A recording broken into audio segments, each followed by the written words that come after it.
बिस्मिल्लाहिर्रहमानिर्रहीम। अस्सलाम वालेकुम एवरीवन। मैं उम्मीद करती हूँ आप सब खैर आफ़ियत से होंगे। आज हमारे वीडियो का टॉपिक एंग्लो नॉर्मन पीरियड है और हिस्ट्री ऑफ इंग्लिश लिटरेचर की सीरीज़ का मेरा ये 4th लेक्चर है। अगर आपने मेरे फर्स्ट 3 लेक्चर नहीं देखे तो वो भी लाजमी देखें। So today we are going to talk about Anglo Norman period. और वीडियो स्टार्ट करने से पहले आपसे छोटी सी एक गुजारिश है कि अगर आप मेरे चैनल पे नए हैं तो मेरे चैनल को सब्सक्राइब करें और बेल के आइकन को प्रेस करें ताकि आपको मेरी हर नई आने वाली वीडियो का नोटिफिकेशन मिल सके। सो अब अपना टॉपिक स्टार्ट करते हैं। इस पीरियड को एंग्लो नॉर्मन पीरियड कहा जाता है। इसी को मिडिल इंग्लिश पीरियड भी कहा जाता है और इसको मिडीवल पीरियड भी कहा जाता है। इसका टाइम ड्यूरेशन 1066 टू 1500 AD है। इस पीरियड को फर्दर 3 सब पीरियड्स में डिवाइड किया गया है। फर्स्ट एंग्लो नॉर्मन पीरियड और मिडिल इंग्लिश पीरियड भी इसको अर्ली मिडिल इंग्लिश पीरियड भी इसी को कहा जाता है और इसका टाइम स्पेन 1066 टू 1340 है। नेक्स्ट हमारे पास जो सब पीरियड है वो एज ऑफ चौसर है जिसका टाइम ड्यूरेशन 1340 टू 1400 है।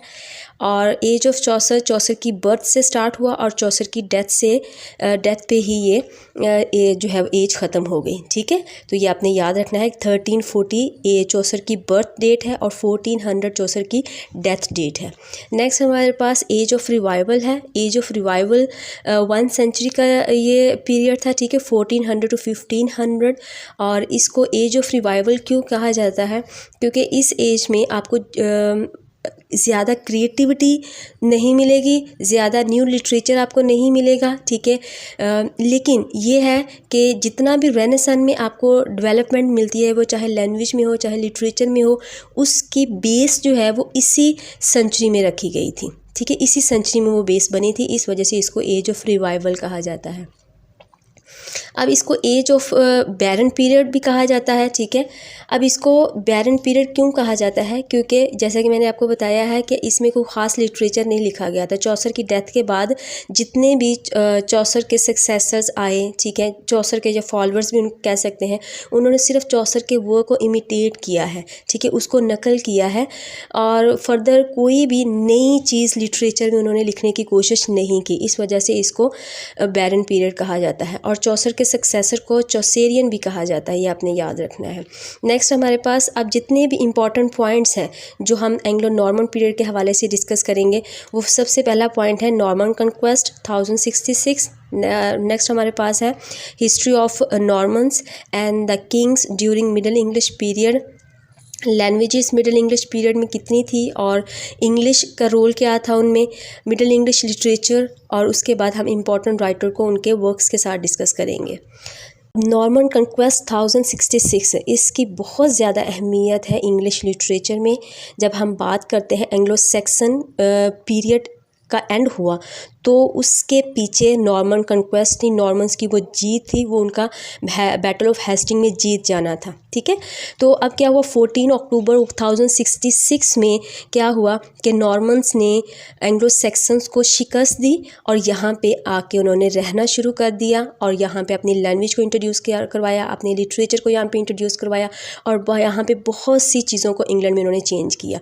तो ये आपने याद रखना है कि 14 अक्टूबर 1066 में उन्होंने यहाँ पे बैटल ऑफ हेस्टिंग को विन किया था। ठीक है, अब देख लेते हैं कि उस टाइम जिन्होंने विन किया वो किंग कौन था और उस टाइम इंग्लैंड में एंग्लो सैक्सन का किंग कौन था, उसका नेम क्या था। ठीक है, विलियम I, जिसको ड्यूक ऑफ नॉर्मंडी भी कहा जाता है, और नॉर्मंडी सिटी ऑफ फ्रांस है, मतलब फ्रांस का एक शहर है। ठीक है, अब ये जो था ये नॉर्मन्स में से था, ये आपने याद रखना है। विलियम I नॉर्मन्स में से था। ठीक है, ये फ्रांस से आया था और इसने आके एंग्लो सैक्सन के किंग हैरल्ड गुडविंसन, जिसको हैरल्ड सेकंड भी कहा जाता है, उसको शिकस्त दी। क्योंकि Harold second king of England था उस टाइम जब नॉर्मन्स ने इन पे अटैक किया। ठीक है, सो अब हम बात करते हैं बैटल ऑफ हेस्टिंग की। 1066 में 14 अक्टूबर को बैटल ऑफ हेस्टिंग हुई। हेस्टिंग क्या है, एक टाउन का नेम है और जिस टाउन में ये बैटल हुई उस बैटल को फिर उसी टाउन के नाम से जाना गया, द बैटल ऑफ हेस्टिंग के नाम से। इस बैटल में विलियम I ने गुडविंसन मतलब कि हैरल्ड गुडविंसन या हैरल्ड सेकंड को शिकस्त दी। अब ये एंग्लो सैक्सन में से था। ठीक है, हैरल्ड सेकंड, और जो विलियम I था ये नॉर्मन्स में से था। ठीक है। जब उनको फतह हो गई, उन्होंने इस बैटल को जीत लिया, नॉर्मन्स ने, विलियम फर्स्ट जो था ड्यूक ऑफ नॉर्मंडी था उसने जीत लिया, ठीक है। तो उसके बाद क्या हुआ कि अब वो किस तरह से, अब ये भी देखें ना कि वो किस तरह से इंग्लैंड में एंटर हुआ। वो इंग्लैंड में अपने 7000 नॉर्मन सोल्जर्स के साथ इंग्लैंड में एंटर हुआ और वो बाय वाटर आए थे, ठीक है। मतलब 700 शिप्स पे सवार होके वो इंग्लैंड में आए थे। तो उन्होंने यहाँ पे एंग्लो सैक्सन्स के साथ बैटल की और बैटल को उन्होंने विन कर लिया। नेक्स्ट हमारे पास है विलियम। अब बैटल को विन कर लिया तो विलियम फर्स्ट जो था became the king of England. अब ये इंग्लैंड का किंग बन गया और इसने टाइटल जो विन किया वो क्या था, अब इसने इस बैटल के बाद खुद को कहलवाना शुरू कर दिया विलियम द कॉन्करर। कॉन्करर किसे कहते हैं, जो फातह होता है। जितनी हिस्ट्री ऑफ नॉर्मन्स देख लेते हैं। नॉर्मन्स बेसिकली वाइकिंग्स थे और ये वाइकिंग्स पीपल कहाँ पे रहा करते थे, ये स्कैंडिनेवियन कंट्रीज़ में रहा करते थे, जो इन दिनों में हम जिनको स्वीडन, डेनमार्क और नॉर्वे कंट्री कहते हैं, ठीक है। तो ये 3 कंट्रीज़ को मिला के स्कैंडिनेवियन एरिया कहा जाता है या स्कैंडिनेवियन कंट्रीज़ कहा जाता है। तो ये वाइकिंग्स वहाँ से आए थे। और अब यहाँ पे क्या ये डायरेक्ट इंग्लैंड में आ गए या उससे पहले कहीं और इन्होंने बसना शुरू किया, तो ये आपने याद रखना है। Normans attack France before England. इन्होंने इंग्लैंड में आने से पहले, इंग्लैंड को फतह करने से पहले इन्होंने फ्रांस पे अटैक किया था, ठीक है। अब ये फ्रांस में कैसे एंटर हुए थे, they entered France through the northern part. France का जो नॉर्दर्न पार्ट है उसके ज़रिए से ये फ्रांस में एंटर हुए। इसी वजह से दे वर कॉल्ड नॉर्थमैन और द नॉर्मन्स। इसी वजह से इनको नॉर्थमैन या नॉर्मन्स कहा जाता था, ठीक है। आज भी हम इंग्लिश हिस्ट्री को पढ़ते हैं या इंग्लिश लिटरेचर हिस्ट्री को पढ़ते हैं तो ये नॉर्मन्स ये वही लोग थे जो कि वाइकिंग्स थे, जो स्कैंडिनेवियन कंट्रीज से आए थे। क्योंकि ये नॉर्थ वाले पार्ट से फ्रांस में एंटर हुए थे तो इसलिए नॉर्थमैन से ये नॉर्मन्स कहलाए। They started living in Normandy. इन्होंने वहाँ पे रहना शुरू कर दिया। कहाँ पे, नॉर्मंडी में। और Normandy is the city of France, France का शहर था, ठीक है। वहाँ पे इन्होंने रहना शुरू कर दिया। अब क्या हुआ, इनके आने पे जो फ्रेंच किंग था, चार्ल्स उसका नाम था, उसने कोई भी प्रोटेस्ट इनके ख़िलाफ़ नहीं किया क्योंकि ये जानता था कि ये बहुत पावरफुल लोग हैं, ये बहुत बड़े फाइटर्स हैं, ठीक है। तो इसने कोई भी प्रोटेस्ट नहीं किया बल्कि उनको कहा कि आपको रहने के लिए जगह चाहिए, मैं आपको दूंगा। इसने उनको वहाँ पे रहने के लिए जगह दी। लेकिन 911 AD में जो फ्रेंच किंग चार्ल्स था उन्होंने इसके साथ, इन लोगों के साथ एक मुआहदा, एक ट्रीटी साइन की। वाइकिंग के साथ या जिनको हम नॉर्मन्स कह सकते हैं उनके साथ एक ट्रीटी साइन की कि वो लड़ेंगे नहीं और यहाँ पे पीसफुली रहेंगे। क्योंकि ये बहुत ज़्यादा लड़ाई करते थे, बहुत ज़्यादा ये हर चीज़ में, हर एरिया को फतह करना, हर जगह पे जाना। और फिर इनके साथ ये भी था कि ये बड़े बड़े डाकू हुआ करते थे, मतलब कि बड़े बड़े जो बहरी जहाज़ उनको लूटा करते थे। तो इनके बारे में बहुत सी चीज़ें थी कि ये यहाँ पे आए हैं इस वजह से क्योंकि ये फ्रांस को लूटेंगे और फिर वापस चले जाएंगे।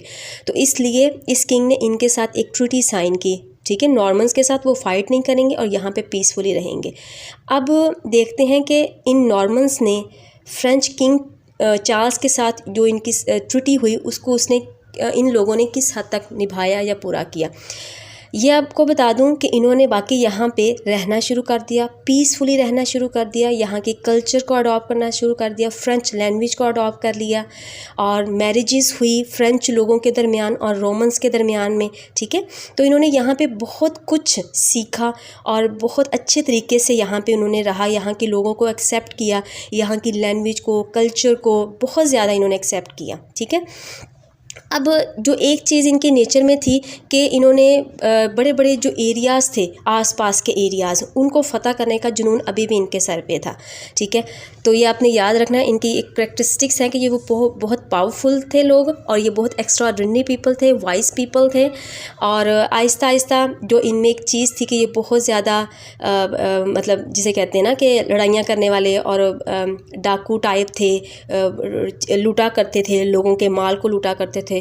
तो वो चीज़ आहिस्ता आहिस्ता फ्रेंच लोगों के साथ रहने के साथ साथ ये थोड़े से सिविलाइज्ड हो गए थे, कल्चर्ड मतलब पीपल हो गए थे ये, ठीक है, मुहज़्ज़ब लोग हो गए थे।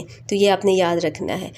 लेकिन ये यहाँ पे रुके नहीं, फ्रेंच में आए, फ्रेंच लोगों के साथ रहे और उसके बाद इन्होंने इंग्लैंड पे अटैक कर दिया।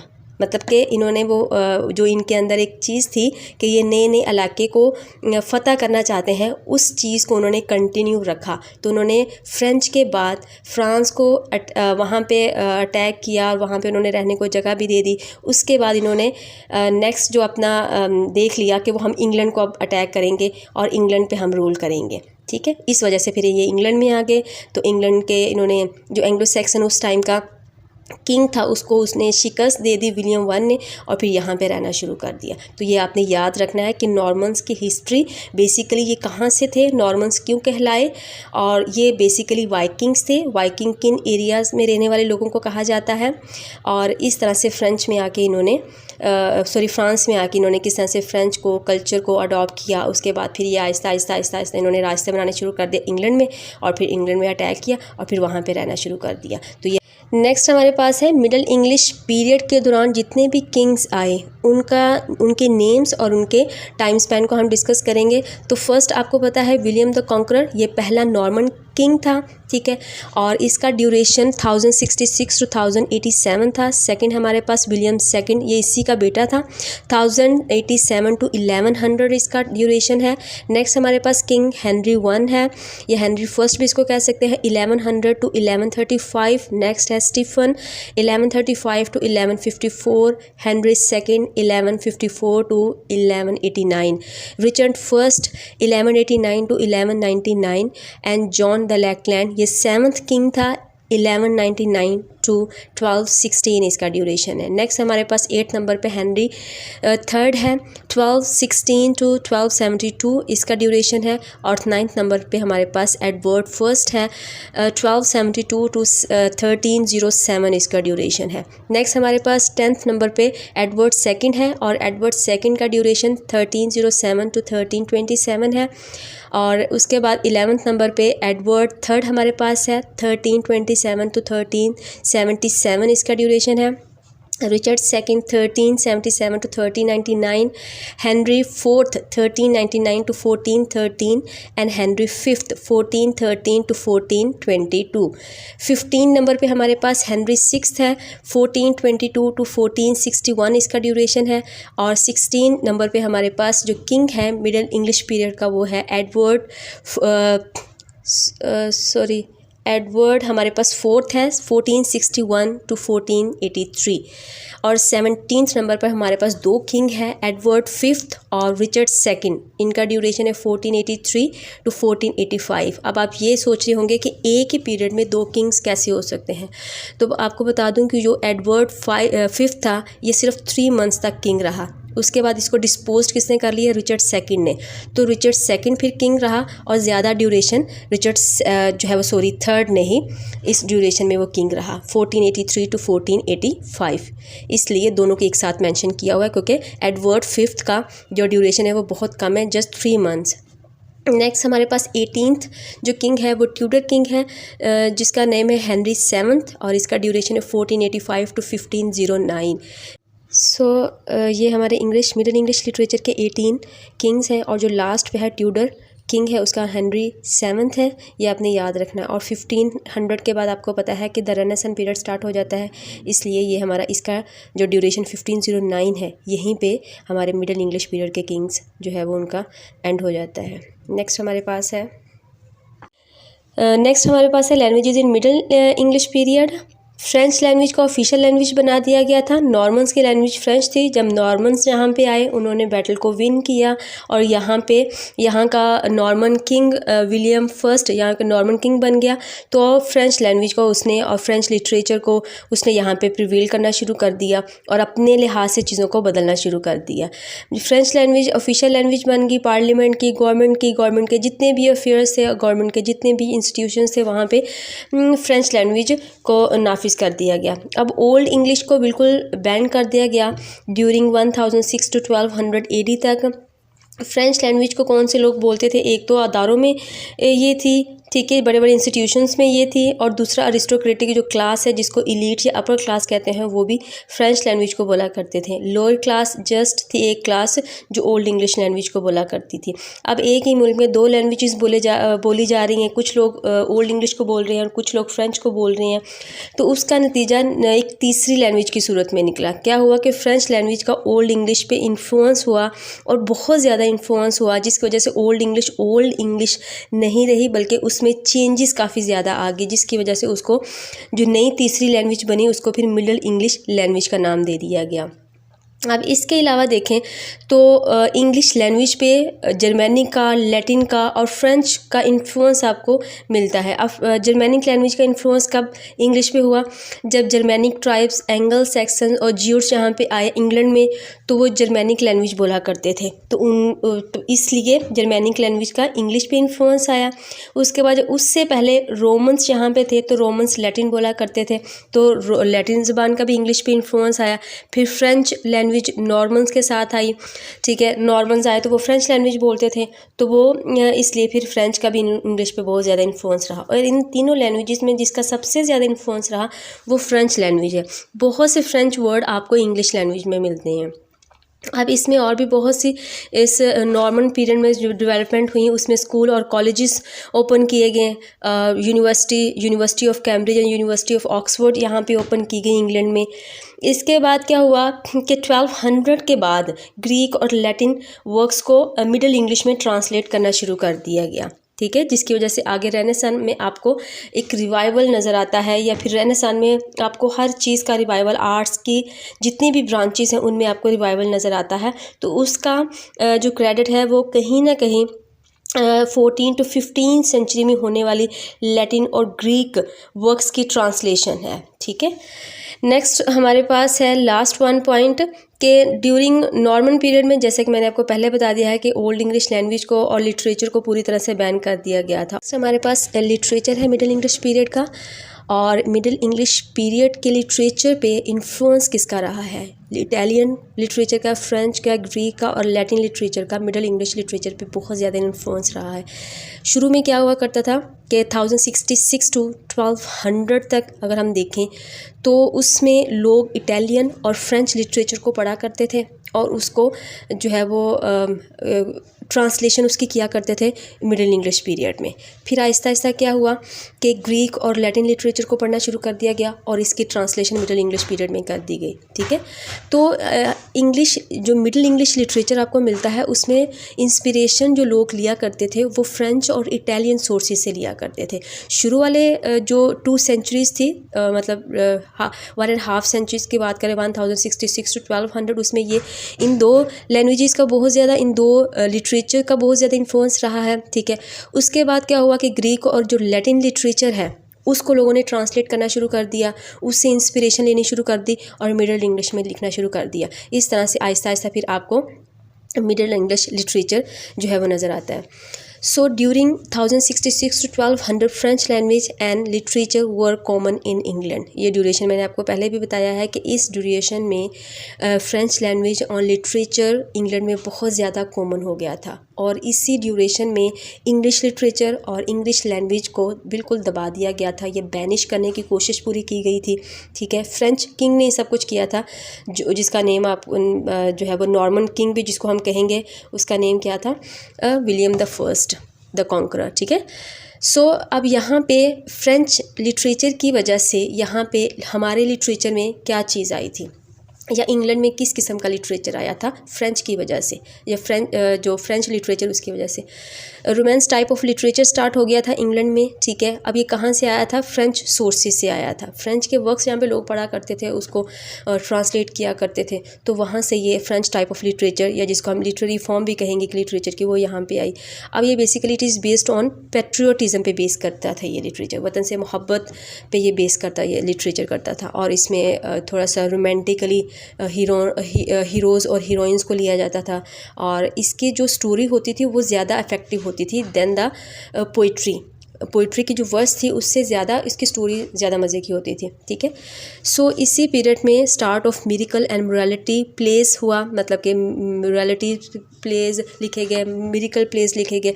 अब मिरेकल प्लेस कैसे होते हैं, जिसको मिस्टिकल प्ले भी कहेंगे, जिसमें इंसान का जो है, इंसान की birth, creation of man, his fall and his banishment from the garden of Eden, इस तरह से क्राइस्ट, जीसस क्राइस्ट के जो मतलब जितना भी उनका यहाँ पे रिवाइवल, उनकी बर्थ, उनकी डेथ, ठीक है, उनके बारे में डिस्कस की जाती थी। ओल्ड टेस्टामेंट के जो है पॉइंट्स पे या सब्जेक्ट्स पे बात होती थी। न्यू टेस्टामेंट है उस पे बात होती थी। तो ये सारे टॉपिक्स हुआ करते थे मिरेकल प्लेस के। मोरालिटी प्लेस में क्या था, गुड वर्सेस बैड का थीम चल रहा था, ठीक है। और इस तरह से अच्छाई बुराई, मोरालिटीज़, इखलाकियात पे बात होती थी। अच्छाई क्या है, अच्छाई का बुराई के साथ क्या मुकाबला है, अच्छाई की हमेशा जीत होती है, बुराई को हमेशा जो है वो फॉल का सामना करना पड़ता है। तो इस तरह के कॉन्सेप्ट के साथ जो प्लेस लिखे जाते थे उनको मोरालिटीज़ प्लेस कहा जाता था, ठीक है। इस टाइम में जो जॉनरास थे वो कौन से थे, पोइट्री लिखी जा रही थी, प्रोज लिखा जा रहा था, प्लेस एंड ड्रामास भी लिखे जा रहे थे। और आपको बताऊं कि पोइट्री और प्रोज का आगाज़ तो एंग्लो सैक्सन पीरियड में हो चुका था। अब जो एक नई चीज़ थी जो इस पीरियड में लिखी गई थी लिटरेचर में, वो थे प्लेस, या जिसको ड्रामाज हम कहते हैं, ठीक है। मतलब कि मोरालिटीज़ प्लेस लिखे जा रहे थे, वो पहले जो कि एंग्लो सैक्सन लिटरेचर में हमें नहीं मिलता। मिरेकल प्लेस लिखे जा रहे थे, मिस्टिकल प्लेस लिखे जा रहे थे, तो वो हमें एंग्लो सैक्सन में नहीं मिलता। तो ये दो चीज़ें नहीं हैं, प्लेस, ठीक है, सॉरी प्लेस जो है वो एक नई चीज़ से है। बाकी प्रोज और पोइट्री तो पहले भी लिखी जा रही थी। तो इस लिटरेचर में भी इन चीज़ों को जो है वो कंटिन्यू रखा गया और साथ एक नई चीज़ ड्रामा स्टार्ट किया गया। आप देखे हैं कि मिडल इंग्लिश जो लिटरेचर है उसके थीम्स क्या थे। अब attention divert from themes of religion and heroism. अगर हम एंग्लो सैक्सन लिटरेचर की बात करें तो उस लिटरेचर में आपको थीम्स जो मिलते हैं वो ज़्यादा रिलीजियस बेस थे, ठीक है, हीरोइज़म बेस थे वो सारे। अब वहाँ से अटेंशन लोगों की डाइवर्ट होगी और अटेंशन लोगों की गई किस तरफ, रोमांस की तरफ आ गई, वर्चू की तरफ आ गई, ठीक है, अच्छाई बुराई, और किस तरह से लव स्टोरीज़ को डिपिक्ट करना शुरू कर दिया। और फिर इस तरह से मिरेकल प्लेस लिखे गए, मोरालिटीज़ प्लेस लिखे गए, लव स्टोरीज़ लिखी गई, सोशलिज़म पे बात की गई, इंडिविजुअलिज़म पे बात की गई, इमोशंस पे बात की गई, ठीक है। तो अब क्या हुआ कि इतना बड़ा चेंज आया थीम्स में, लिटरेचर के थीम्स में जो हमें एंग्लो सैक्सन्स में मिलते हैं वो टोटली चेंज हो गए जब हम यहाँ पे मिडल इंग्लिश लिटरेचर की बात करते हैं, ठीक है। अब एक और चीज़ नहीं थी, वो ये है use of humour and satire. अब जितने भी राइटर्स लिख रहे थे, ठीक है, उनमें से कुछ राइटर्स थे जो सटायर और ह्यूमर का यूज़ करते थे। अब ये क्या है, ये एक लिटरेरी टेक्निक ही होती है जिसमें आपका राइटिंग लिखने का पर्पस थोड़ा सा तंजिया होता है, थोड़ा सा ह्यूमर आप ऐड करते हो, सटायर ऐड करते हो, और उसके पीछे भी आपका पर्पस ये होता है कि सोसाइटी को रिफॉर्म किया जाए, सोशली रिफॉर्मेशन लाई जाए, पॉलिटिकल रिफॉर्मेशन लाई जाए, और रिलीजियस रिफॉर्मेशन जो है वो लाई जाए। तो ये पर्पस होता है। तो इस तरह से ये इंपॉर्टेंट थीम्स थे जो हम लोगों ने डिस्कस किए। सबसे पहले हमारे पास वो राइटर्स हैं जिन्होंने अर्ली मिडल इंग्लिश में लिखना शुरू किया, ठीक है। तो लाइमन्स राइटर था वो, जिसने ब्रूट नाम से एक पोइम लिखी थी जिसको क्रॉनिकल ऑफ ब्रिटेन भी कहा जाता है।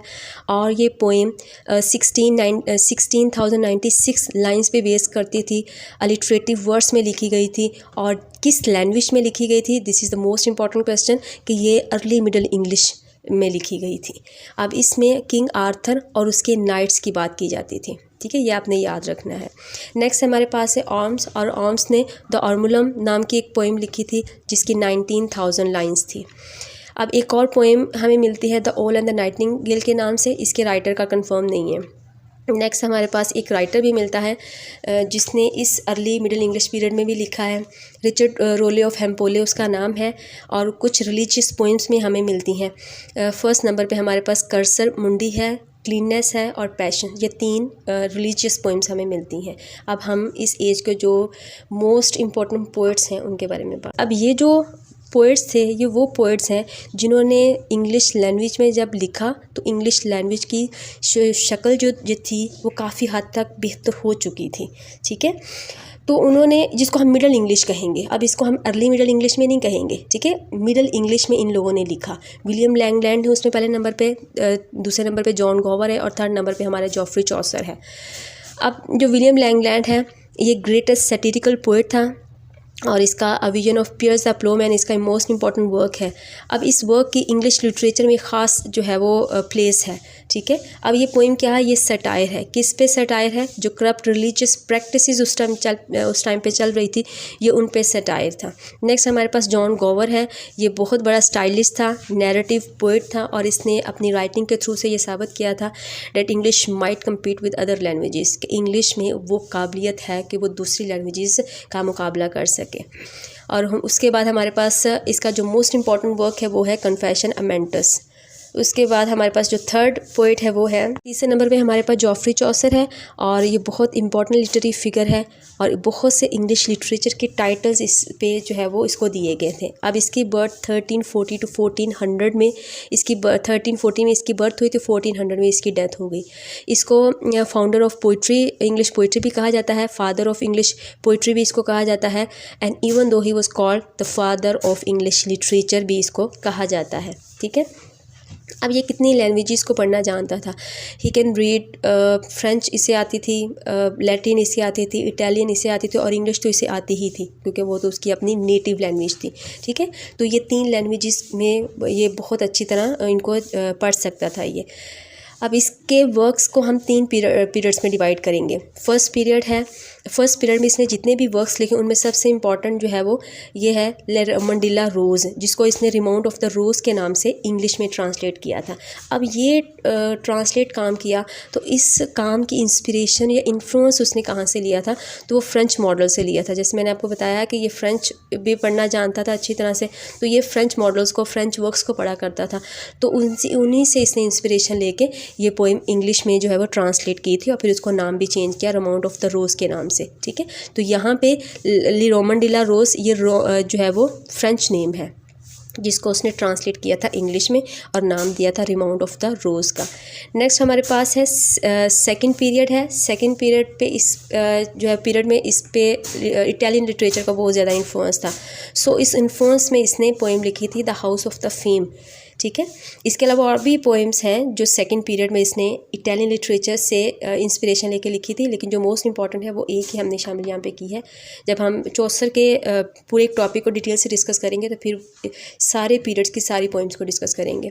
सो नेक्स्ट हमारे पास थर्ड पीरियड है जिसको इंग्लिश पीरियड भी कहा जाता है, और इंग्लिश पीरियड, अब इसने इस पीरियड में क्या कहा कि जितने भी फॉरेन इन्फ्लुएंस इस पे थे, वो चाहे फ्रेंच लिटरेचर के थे या इटालियन लिटरेचर के थे, वो सारे उसने एक साइड पे कर दिए। अब इसने ओरिजिनली इंग्लिश लैंग्वेज में लिखा, ठीक है, मिडल इंग्लिश भी लैंग्वेज में इसने लिखा, और बहुत ज़्यादा इसका जो फेमस वर्क है द कैंटरबरी टेल्स है जो मिडल इंग्लिश लैंग्वेज में इसने लिखी, और ये इसकी बहुत बड़ी पोइटिकल अचीवमेंट है जिसको आज भी हम लोग जो है वो अपने सिलेबस में पढ़ते हैं, और बहुत से रेलिवेंट क्वेश्चन इसमें से आते हैं।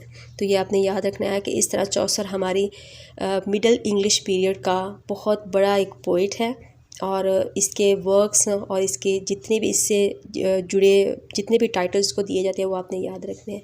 तो इस तरह से आज हमारा एंग्लो नॉर्मन पीरियड, जिसको मिडल इंग्लिश पीरियड भी कहा जाता है, वो इख्तिताम पजीर हुआ।